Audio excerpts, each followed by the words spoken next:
أعوذ بالله من الشيطان الرجيم. بسم الله الرحمن الرحيم. يا أيها الناس اتقوا ربكم الذي خلقكم من نفس واحدة وخلق منها زوجها وبث منهما رجالا كثيرا ونساء واتقوا الله الذي تساءلون به والأرحام إن الله كان عليكم رقيبا وآتوا اليتامى أموالهم ولا تتبدلوا الخبيث بالطيب ولا تأكلوا أموالهم إلى أموالكم إنه كان حوبا كبيرا وإن خفتم ألا تقسطوا في اليتامى فانكحوا ما طاب لكم من النساء مثنى وثلاث ورباع فإن خفتم ألا تعدلوا فواحدة أو ما ملكت أيمانكم ذلك أدنى ألا تعولوا وآتوا النساء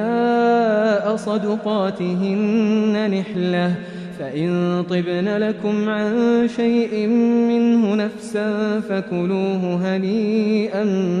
مريئا ولا تؤتوا السفهاء أموالكم التي جعل الله لكم قياما وارزقوهم فيها واكسوهم وقولوا لهم قولا معروفا وابتلوا اليتامى حتى إذا بلغوا النكاح فإن آنستم منهم رشدا فادفعوا إليهم أموالهم ولا تأكلوها إسرافا وبدارا أن يكبروا ومن كان غنيا فليستعفف ومن كان فقيرا فليأكل بالمعروف فإذا دفعتم إليهم أموالهم فأشهدوا عليهم وكفى بالله حسيبا للرجال نصيب مما ترك الوالدان والأقربون وللنساء نصيب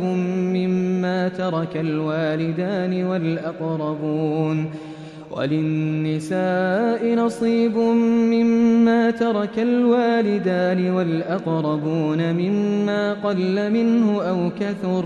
نصيبا مفروضا وإذا حضر القسمة أولو القربى واليتامى والمساكين فارزقوهم منه وقولوا لهم قولا معروفا وليخشى الذين لو تركوا من خلفهم ذرية ضعافا خافوا عليهم فليتقوا الله وليقولوا قولا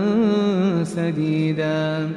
إن الذين يأكلون أموال اليتامى ظلما إنما يأكلون في بطونهم نارا وسيصلون سعيرا يوصيكم الله في أولادكم للذكر مثل حظ الأنثيين فإن كن نساء فوق 2 فلهن ثلثا ما ترك وإن كانت واحدة فلها النصف ولأبويه لكل واحد منهما السدس مما ترك إن كان له ولد فإن لم يكن له ولد وورثه أبواه فلأمه الثلث فإن كان له إخوة فلأمه السدس من بعد وصية يوصي بها أو دين آباؤكم وأبناؤكم لا تدرون أيهم أقرب لكم نفعا فريضة من الله إن الله كان عليما حكيما ولكم نصف ما ترك أزواجكم إن لم يكن لهن ولد، فإن كان لهن ولد فلكم الربع مما تركن من بعد وصية يوصين بها أو دين، ولهن الربع مما تركتم إن لم يكن لكم ولد، فإن كان لكم ولد فلهن الثمن مما تركتم من بعد وصية توصون بها أو دين، وإن كان رجل يورث كلالة أو امرأة وله أخ أو أخت فلكل واحد منهما السدس، فإن كانوا أكثر من ذلك فهم شركاء في الثلث من بعد وصية يوصى بها أو دين غير مضار، وصية من الله والله عليم حليم. تلك حدود الله، ومن يطع الله ورسوله يدخله جنات تجري من تحتها الأنهار خالدين فيها، وذلك الفوز العظيم. ومن يعص الله ورسوله ويتعد حدوده يدخله نارا خالدا فيها وله عذاب مهين. واللاتي يأتين الفاحشة من نسائكم فاستشهدوا عليهن 4 منكم، فإن شهدوا فأمسكوهن في البيوت حتى يتوفاهن الموت أو يجعل الله لهن سبيلا. واللذان يأتيانها منكم فآذوهما، فإن تابا وأصلحا فأعرضوا عنهما، إن الله كان توابا رحيما. إنما التوبة على الله للذين يعملون السوء بجهالة ثم يتوبون من قريب فأولئك يتوب الله عليهم، وكان الله عليما حكيما. وليست التوبة للذين يعملون السيئات حتى إذا حضر أحدهم الموت قال إني تبت الآن، ولا الذين يموتون وهم كفار أولئك أعتدنا لهم عذابا أليما. يا أيها الذين آمنوا لا يحل لكم أن ترثوا النساء كرها ولا تعضلوهن لتذهبوا ببعض ما آتيتموهن إلا أن يأتين بفاحشة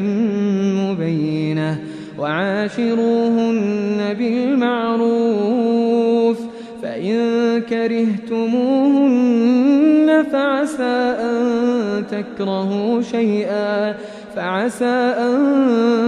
تكرهوا شيئا ويجعل الله فيه خيرا كثيرا. وإن أردتم استبدال زوج مكان زوج وآتيتم إحداهن قنطارا فلا تأخذوا منه شيئا، أتأخذونه بهتانا وإثما مبينا. وكيف تأخذونه وقد أفضى بعضكم إلى بعض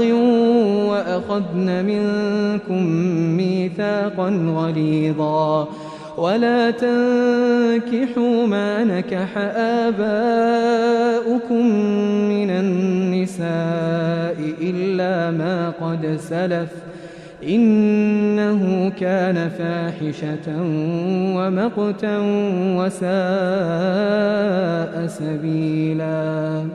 حرمت عليكم أمهاتكم وبناتكم وأخواتكم وعماتكم وخالاتكم وبنات الأخ وبنات الأخت وأمهاتكم اللاتي أرضعنكم وأخواتكم من الرضاعة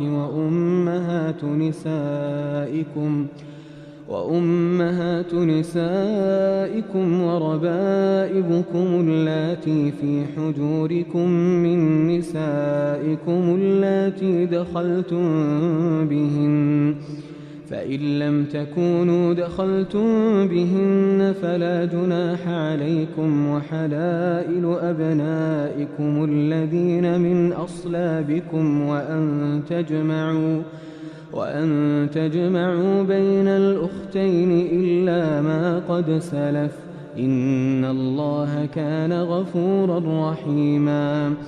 والمحصنات من النساء إلا ما ملكت أيمانكم كتاب الله عليكم، وأحل لكم ما وراء ذلكم أن تبتغوا بأموالكم محصنين غير مسافحين،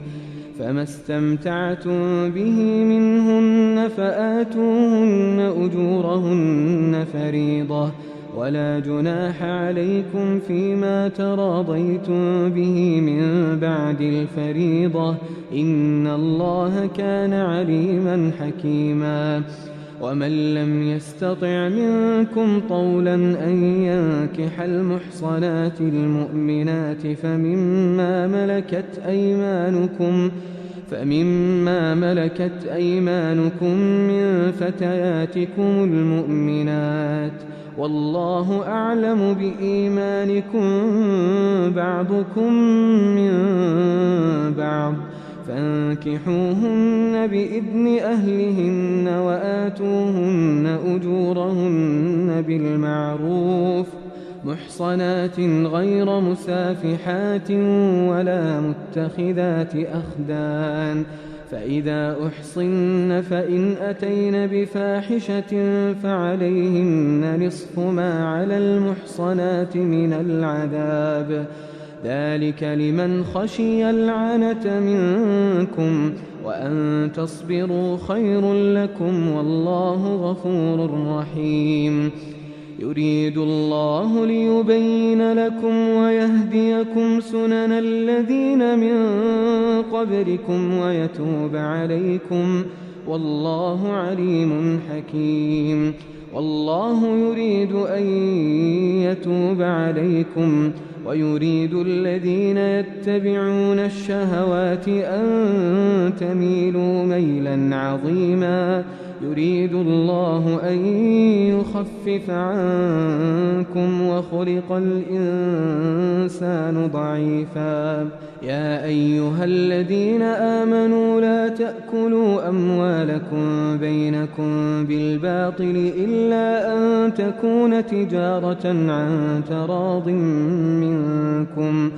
ولا تقتلوا أنفسكم إن الله كان بكم رحيما. ومن يفعل ذلك عدوانا وظلما فسوف نصليه نارا وكان ذلك على الله يسيرا.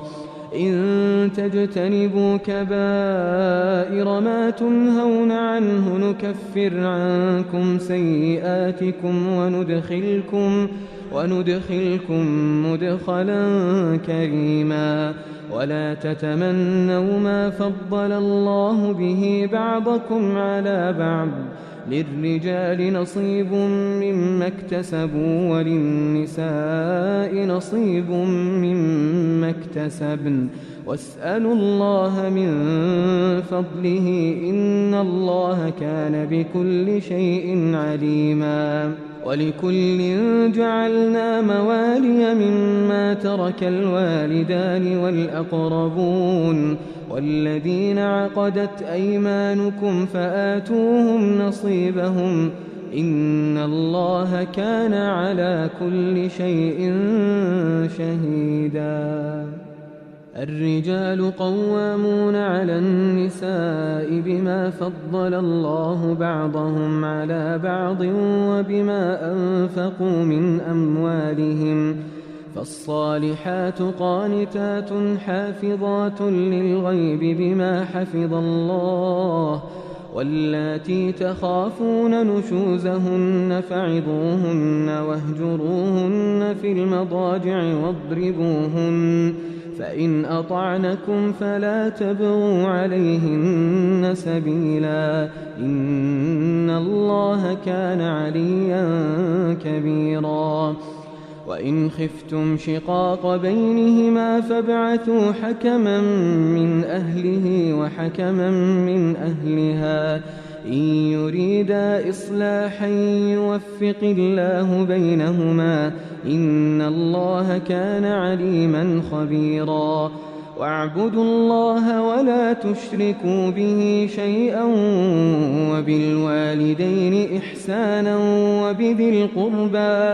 وبذي القربى واليتامى والمساكين والجار ذي القربى والجار الجنب والصاحب بالجنب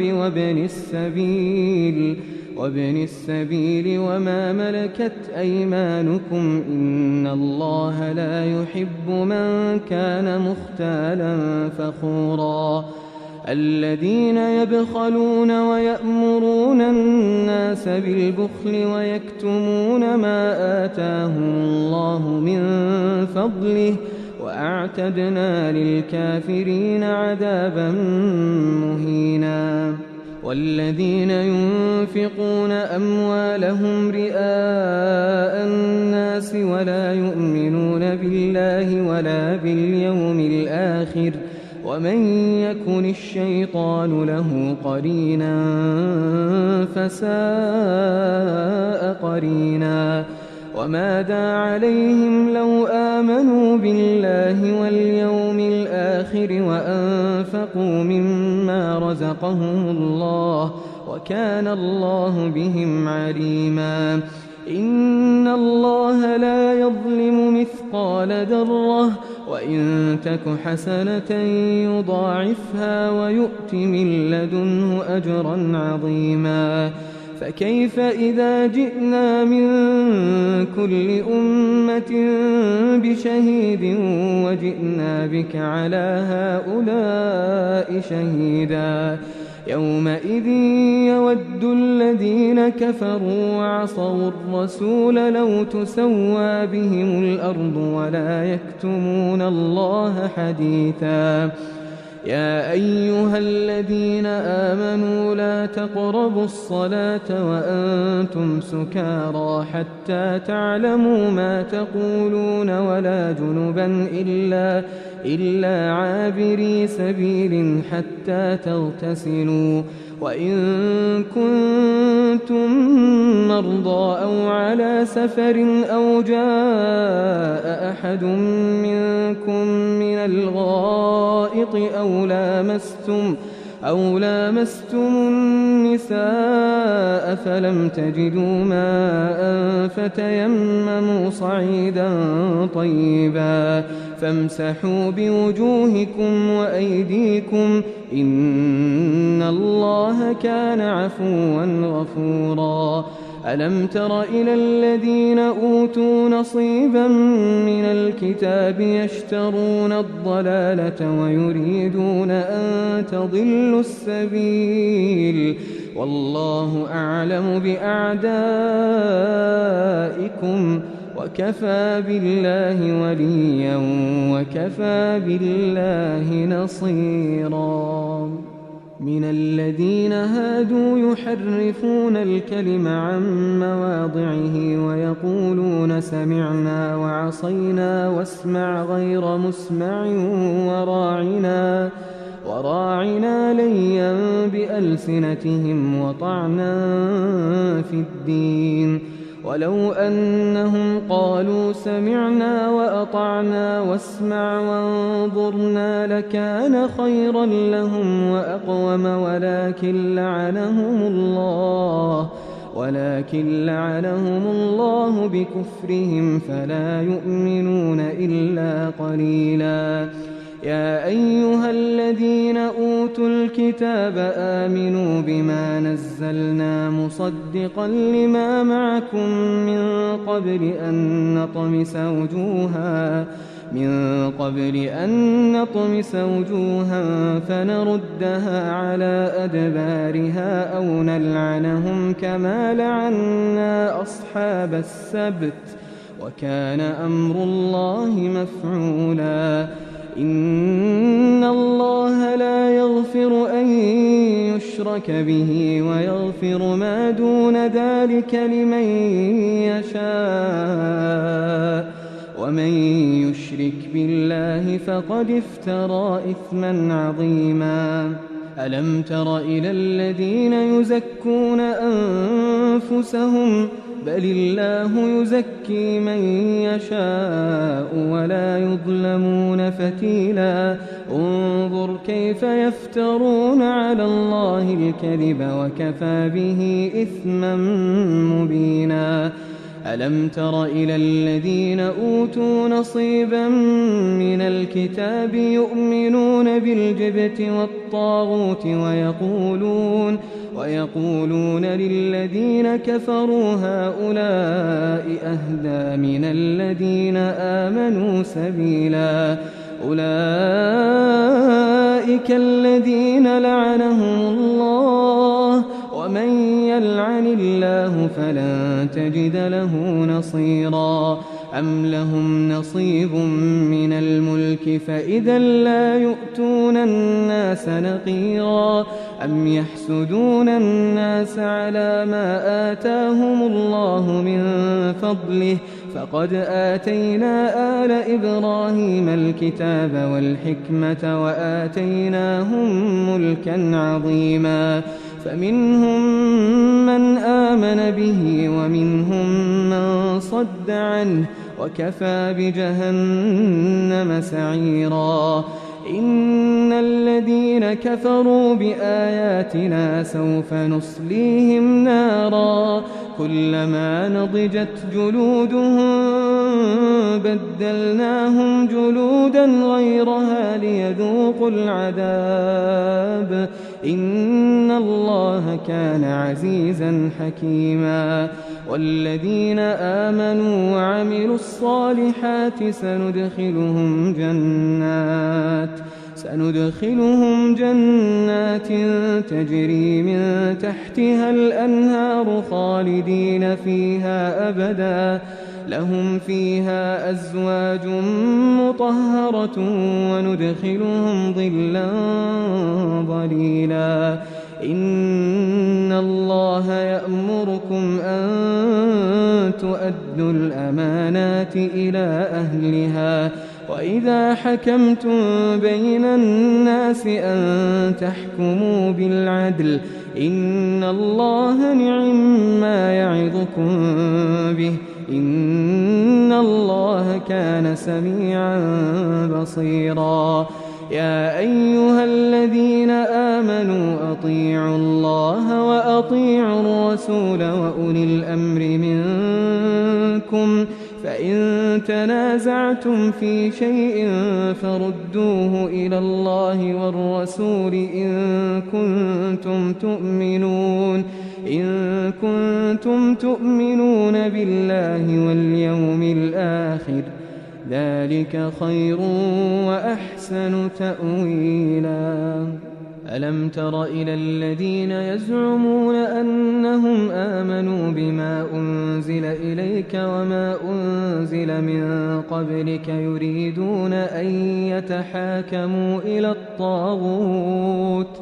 يريدون أن يتحاكموا إلى الطاغوت وقد أمروا أن يكفروا به ويريد الشيطان أن يضلهم ضلالا بعيدا وإذا قيل لهم تعالوا إلى ما أنزل الله وإلى الرسول رأيت المنافقين يصدون عنك صدودا فكيف إذا أصابتهم مصيبة بما قدمت أيديهم ثم جاءوك يحلفون بالله إن أردنا إلا إحسانا وتوفيقا أولئك الذين يعلم الله ما في قلوبهم فأعرض عنهم وعظهم وقل لهم في أنفسهم قولا بليغا وما أرسلنا من رسول إلا ليطاع بإذن الله ولو أنهم إذ ظلموا أنفسهم جاءوك فاستغفروا الله واستغفر لهم الرسول لوجدوا الله توابا رحيما فلا وربك لا يؤمنون حتى يحكموك فيما شجر بينهم ثم لا يجدوا في أنفسهم حرجا مما قضيت ويسلموا تسليما ولو أنا كتبنا عليهم أن اقتلوا أنفسكم أو اخرجوا من دياركم ما فعلوه إلا قليل منهم ولو أنهم فعلوا ما يوعظون به لكان خيرا لهم وأشد تثبيتا وإذا لآتيناهم من لدنا أجرا عظيما ولهديناهم صراطا مستقيما ومن يطع الله والرسول فأولئك مع الذين أنعم الله عليهم من النبيين والصديقين والشهداء والصالحين وحسن أولئك رفيقا ذلك الفضل من الله وكفى بالله عليما يا أيها الذين آمنوا خذوا حذركم فانفروا ثبات أو انفروا جميعا وإن منكم لمن ليبطئن فإن أصابتكم مصيبة قال قد أنعم الله علي إذ لم أكن معهم شهيدا ولئن أصابكم فضل من الله ليقولن كأن لم تكن بينكم وبينه مودة يا ليتني كنت معهم فأفوز فوزا عظيما فليقاتل في سبيل الله الذين يشرون الحياة الدنيا بالآخرة ومن يقاتل في سبيل الله فيقتل أو يغلب فسوف نؤتيه أجرا عظيما وما لكم لا تقاتلون في سبيل الله والمستضعفين من الرجال والنساء والولدان الذين يقولون ربنا أخرجنا من هذه القرية الظالم أهلها واجعل لنا من لدنك وليا واجعل لنا من لدنك نصيرا الذين آمنوا يقاتلون في سبيل الله والذين كفروا يقاتلون في سبيل الطاغوت فقاتلوا أولياء الشيطان إن كيد الشيطان كان ضعيفا ألم تر إلى الذين قيل لهم كفوا أيديكم وأقيموا الصلاة وآتوا الزكاة فلما كتب عليهم القتال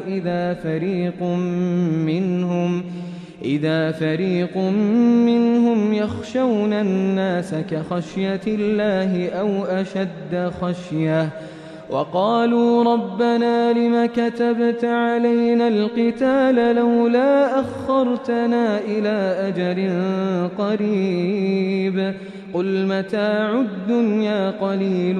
والآخرة خير لمن اتقى ولا تظلمون فتيلا أينما تكونوا يدرككم الموت ولو كنتم في بروج مشيدة وإن تصبهم حسنة يقولوا هذه من عند الله وإن تصبهم سيئة يقولوا هذه من عندك قل كل من عند الله فما لهؤلاء القوم لا يكادون يفقهون حديثا ما أصابك من حسنة فمن الله وما أصابك من سيئة فمن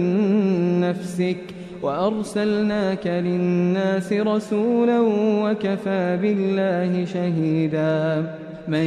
يطع الرسول فقد أطاع الله ومن تولى فما أرسلناك عليهم حفيظا ويقولون طاعة فإذا برزوا من عندك بيت طائفة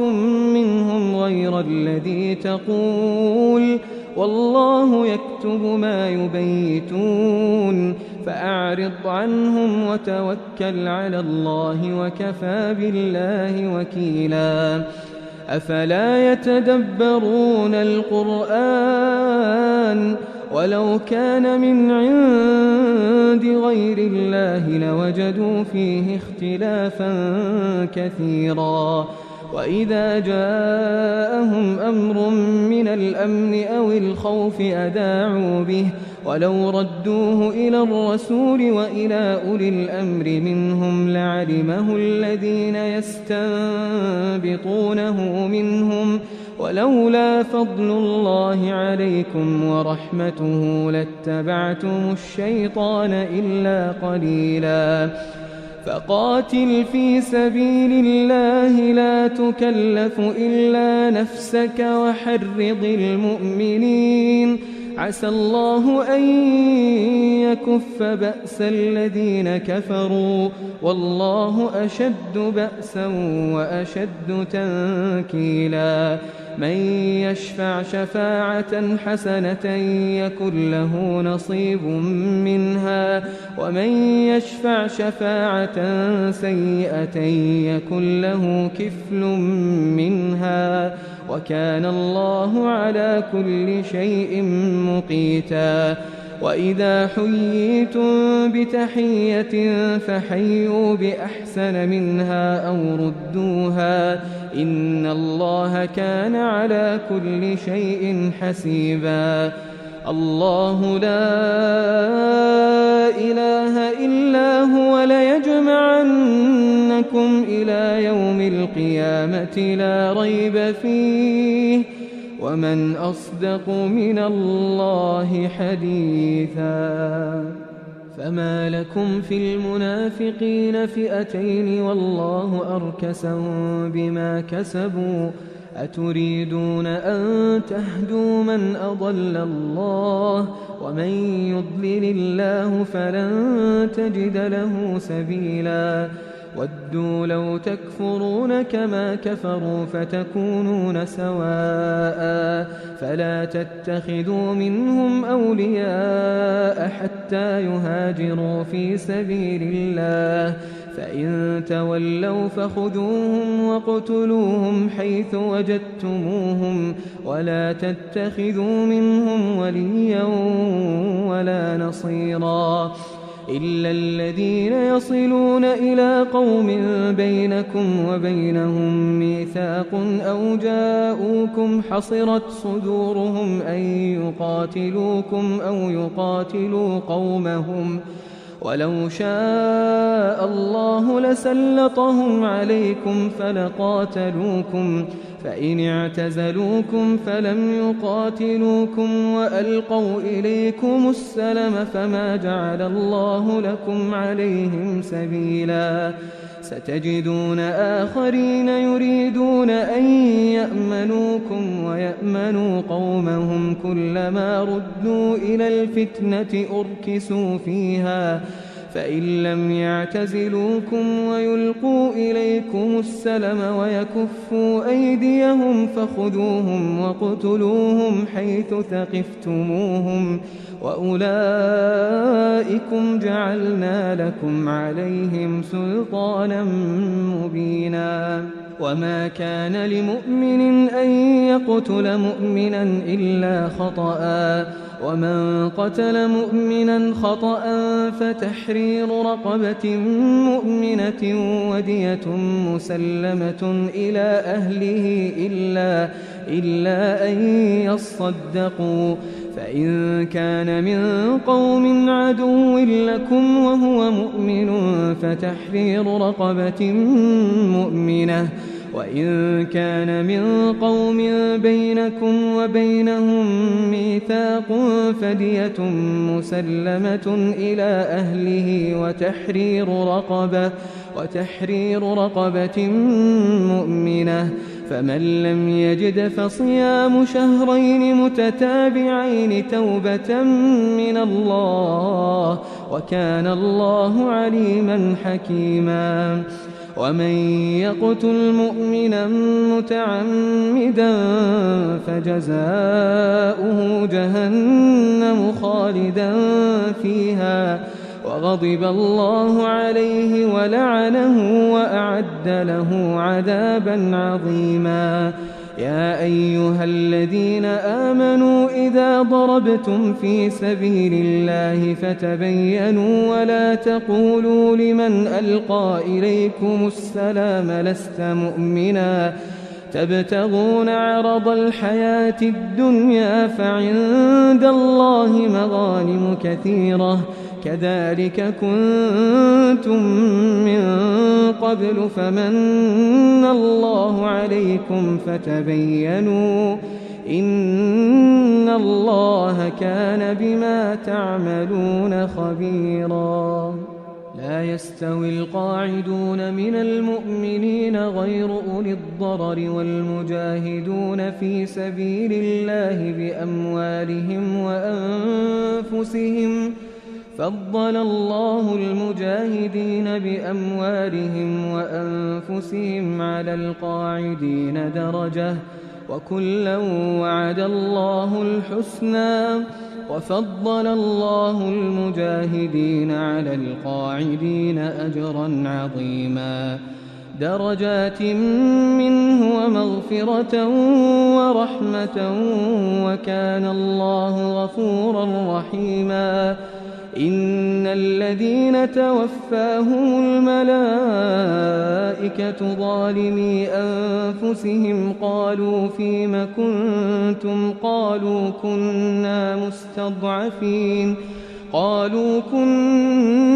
مستضعفين في الأرض قالوا ألم تكن أرض الله واسعة فتهاجروا فيها فأولئك مأواهم جهنم وساءت مصيرا إلا المستضعفين من الرجال والنساء والولدان لا يستطيعون حيلة ولا يهتدون سبيلا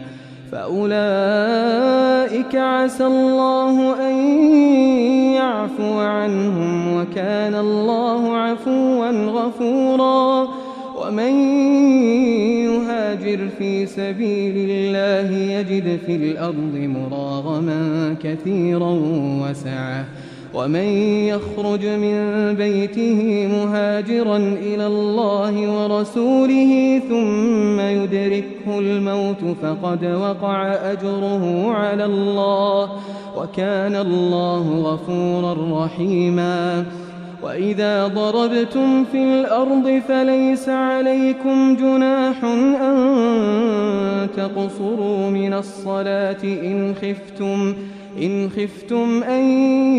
يفتنكم الذين كفروا إن الكافرين كانوا لكم عدوا مبينا. وإذا كنت فيهم فأقمت لهم الصلاة فلتقم طائفة منهم معك وليأخذوا أسلحتهم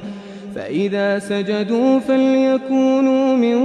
ورائكم ولتأت طائفة أخرى لم يصلوا فليصلوا معك وليأخذوا حذرهم وأسلحتهم ود الذين كفروا لو تغفلون عن أسلحتكم وأمتعتكم فيميلون عليكم ميلة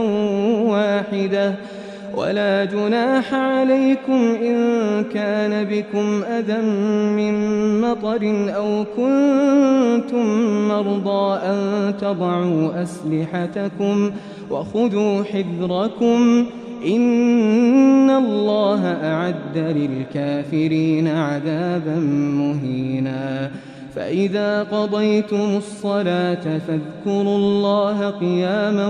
وقعودا وعلى جنوبكم فإذا اطمأننتم فأقيموا الصلاة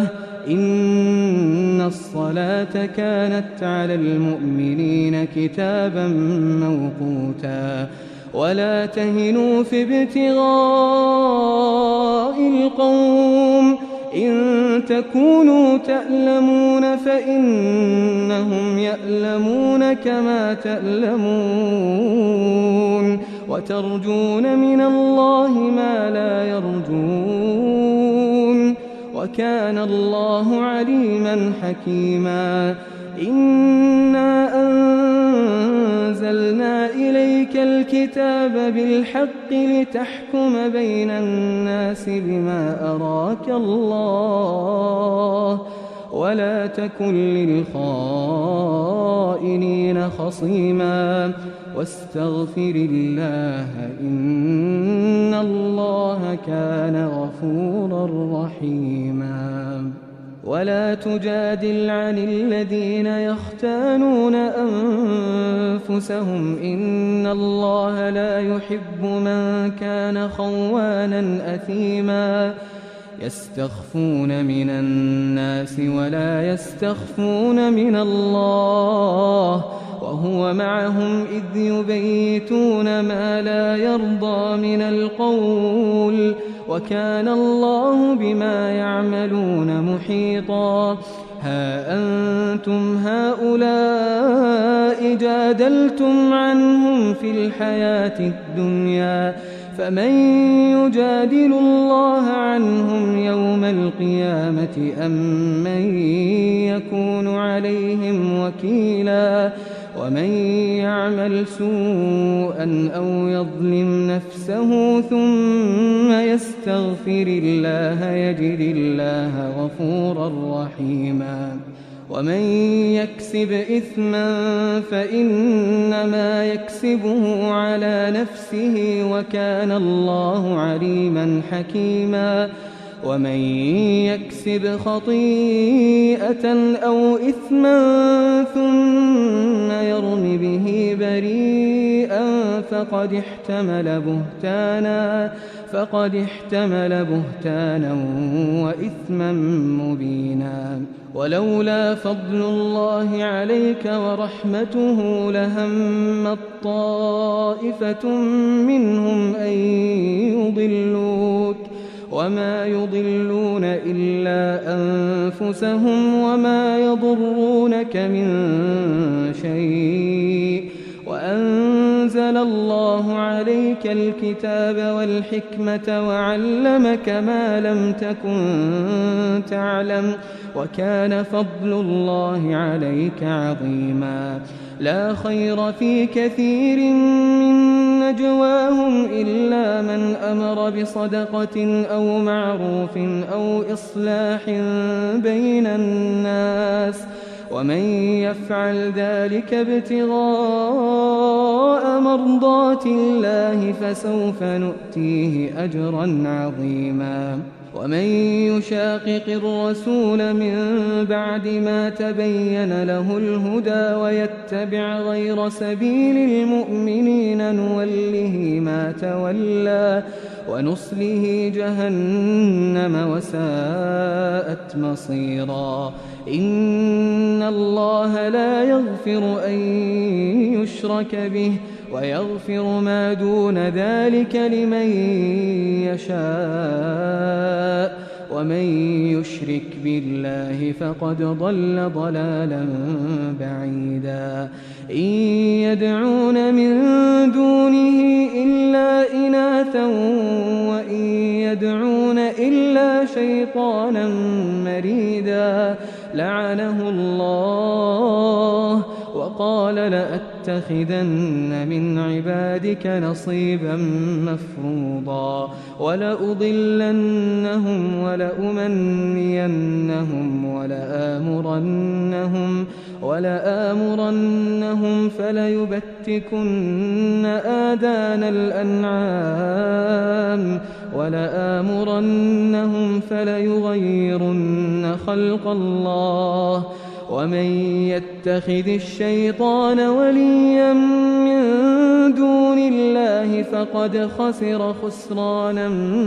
مبينا يعدهم ويمنيهم وما يعدهم الشيطان إلا غرورا أولئك مأواهم جهنم ولا يجدون عنها محيصا والذين آمنوا وعملوا الصالحات سندخلهم جنات تجري من تحتها الأنهار خالدين فيها أبدا وعد الله حقا ومن أصدق من الله قيلا ليس بأمانيكم ولا أماني أهل الكتاب من يعمل سوءا يجز به ولا يجد له من دون الله وليا ولا نصيرا ومن يعمل من الصالحات من ذكر أو أنثى وهو مؤمن فأولئك يدخلون الجنة ولا يظلمون نقيرا ومن أحسن دينا ممن أسلم وجهه لله وهو محسن واتبع ملة إبراهيم حنيفا واتخذ الله إبراهيم خليلا ولله ما في السماوات وما في الأرض وكان الله بكل شيء محيطا ويستفتونك في النساء قل الله يفتيكم فيهن وما يتلى عليكم في الكتاب في يتامى النساء اللاتي لا تؤتونهن ما كتب لهن وترغبون أن تنكحوهن والمستضعفين من الولدان وأن تقوموا لليتامى بالقسط وما تفعلوا من خير فإن الله كان به عليما وإن امرأة خافت من بعلها نشوزا أو إعراضا فلا جناح عليهما أن يصلحا بينهما صلحا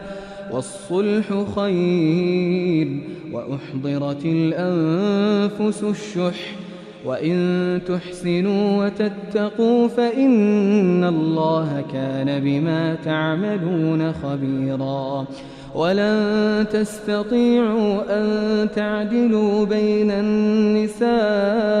ولو حرصتم فلا تميلوا كل الميل فتذروها كالمعلقة وإن تصلحوا وتتقوا فإن الله كان غفورا رحيما وإن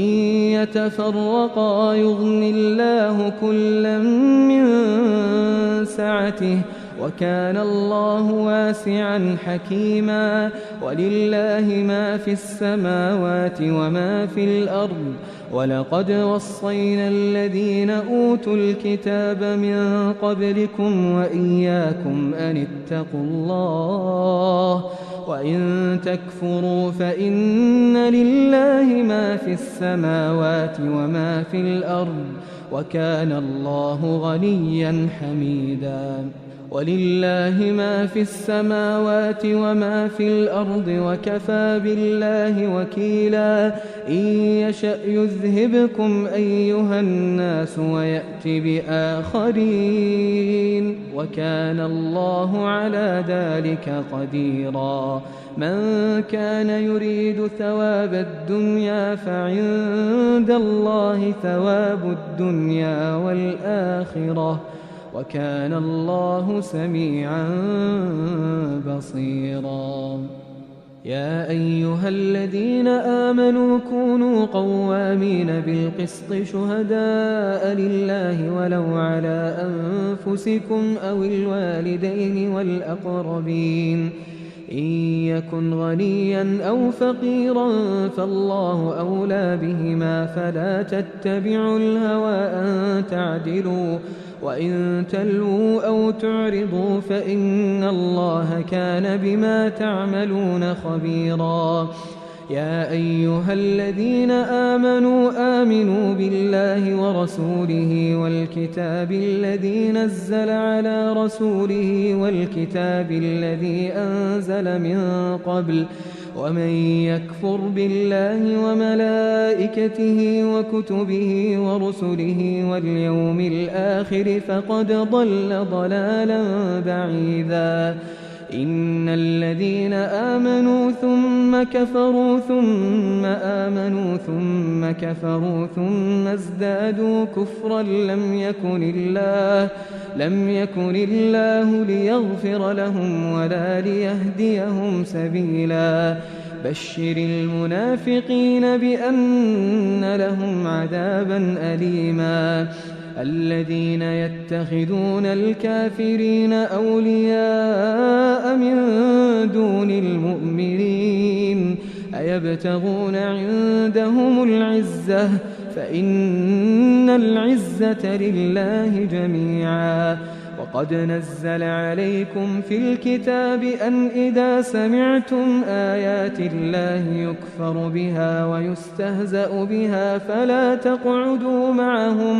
فلا تقعدوا معهم حتى يخوضوا في حديث غيره إنكم إذا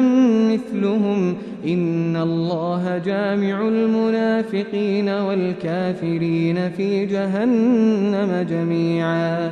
الذين يتربصون بكم فإن كان لكم فتح من الله قالوا ألم نكن معكم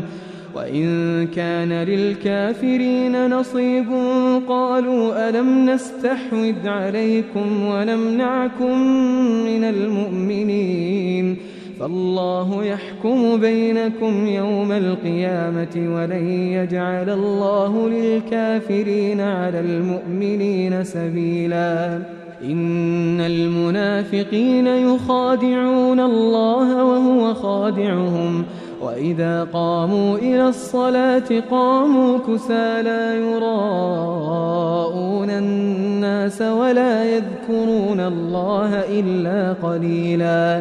مذبذبين بين ذلك لا إله هؤلاء ولا إله هؤلاء ومن يضلل الله فلن تجد له سبيلا يا أيها الذين آمنوا لا تتخذوا الكافرين أولياء من دون المؤمنين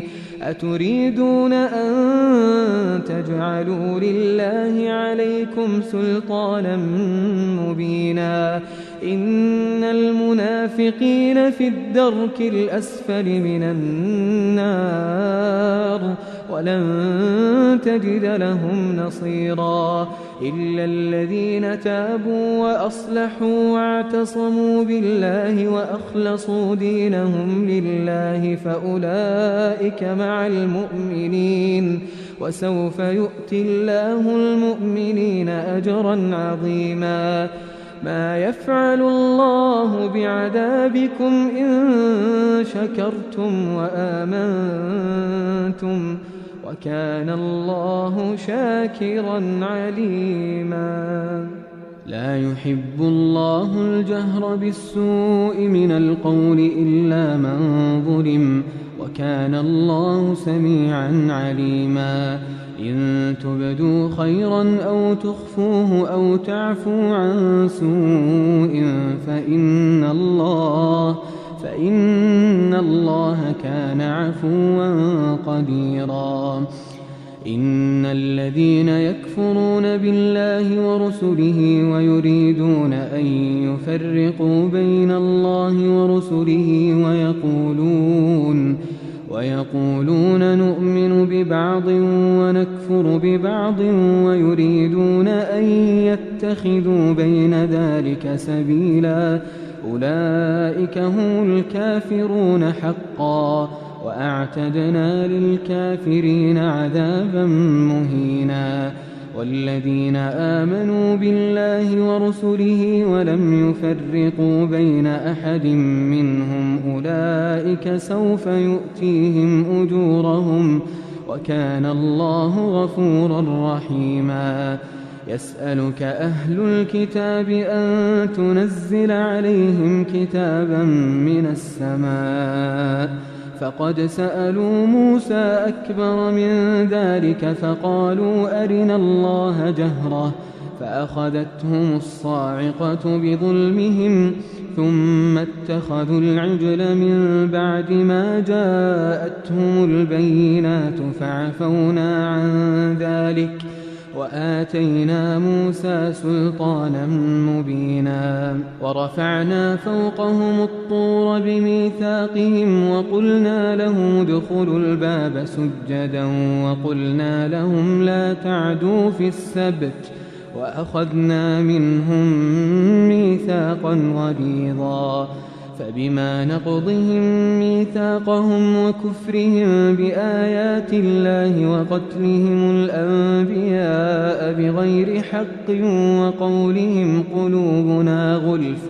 بل طبع الله عليها بكفرهم فلا يؤمنون إلا قليلا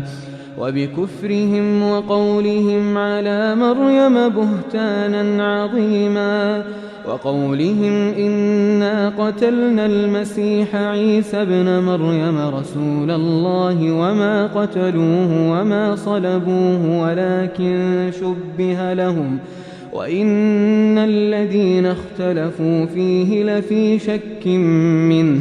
ما لهم به من علم إلا اتباع الظن وما قتلوه يقينا بل رفعه الله إليه وكان الله عزيزا حكيما وإن من أهل الكتاب إلا ليؤمنن به قبل موته ويوم القيامة يكون عليهم شهيدا فبظلم من الذين هادوا حرمنا عليهم طيبات أحلت لهم وبصدهم عن سبيل الله كثيرا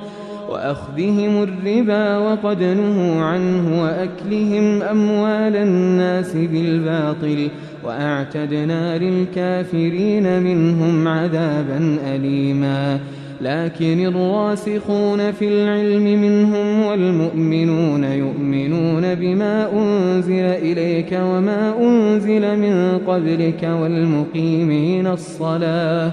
والمؤتون الزكاة والمؤمنون بالله واليوم الآخر أولئك سنؤتيهم أجرا عظيما إنا أوحينا إليك كما أوحينا إلى نوح والنبيين من بعده وأوحينا إلى إبراهيم وإسماعيل وإسحاق ويعقوب والأسباط وعيسى وأيوب ويونس وهارون وسليمان وآتينا داود زبورا ورسلا قد قصصناهم عليك من قبل ورسلا لم نقصصهم عليك وكلم الله موسى تكليما رسلا مبشرين ومنذرين لئلا يكون للناس على الله حجة بعد الرسل وكان الله عزيزا حكيما لكن الله يشهد بما أنزل إليك أنزله بعلمه والملائكة يشهدون وكفى بالله شهيدا إن الذين كفروا وصدوا عن سبيل الله قد ضلوا ضلالا بعيدا إن الذين كفروا وظلموا لم يكن الله ليغفر لهم ولا ليهديهم طريقا إلا طريق جهنم خالدين فيها أبدا وكان ذلك على الله يسيرا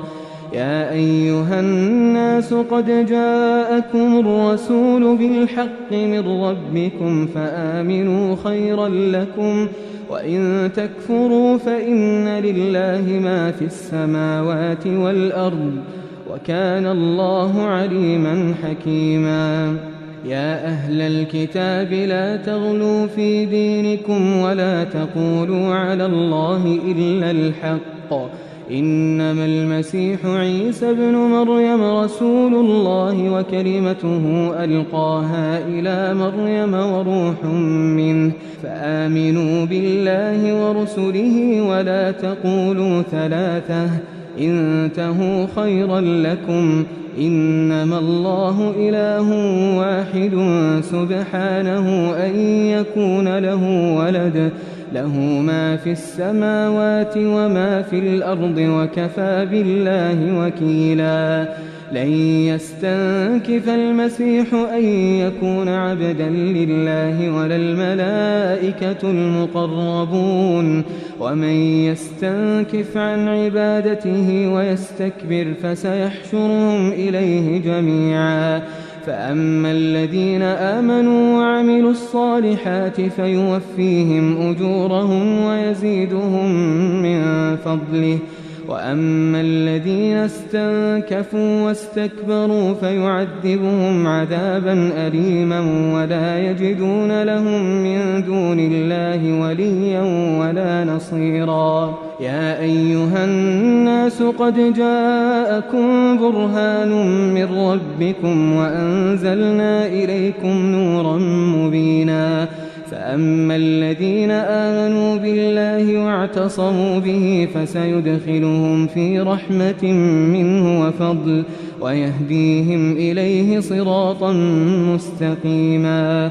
يستفتونك قل الله يفتيكم في الكلالة إن امرؤ هلك ليس له ولد وله أخت فلها نصف ما ترك وهو يرثها إن لم يكن لها ولد فإن كانت اثنتين فلهما الثلثان مما ترك وإن كانوا إخوة رجالا ونساء فللذكر مثل حظ الأنثيين يبين الله لكم أن تضلوا والله بكل شيء عليم